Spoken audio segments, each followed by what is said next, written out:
retail world as it used to be was primarily brick and mortar, almost all. And what happened is there came a point in time about 20 years ago where suddenly the number of shopping centers being built started to slow down.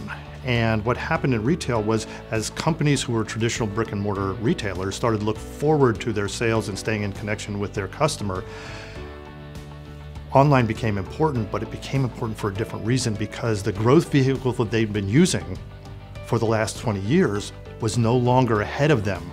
And so what they had to do is they had to step back and look at it and say, okay, we were used to opening 40 or 50 stores a year, and they were all in new shopping centers.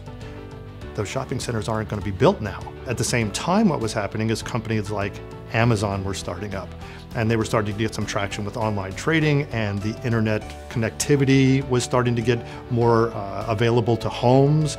And although companies like Amazon were losing money right and left, it still was the only viable alternative to be looking at to continue growing and staying in touch with the customers you created over the previous 20 years as they sort of moved to a different type of format to do their shopping. If you went back about 10 or 15 years ago and you started looking at headlines, it was, oh, brick and mortar is dead. It's headed for the graveyard, it's done. Well, that was never going to be true. What happened is a correction. Right? So if you look at the United States, there's about 24 square feet of retail for every person in the United States. If you look at Europe, it's about 3 square feet. If you close down half of all the retail in the United States, you'd still have 4 times as much as they have in Europe. So what's happened is a lot of the peripheral retail that shouldn't potentially have been built in the first place is closing down, and that makes headlines.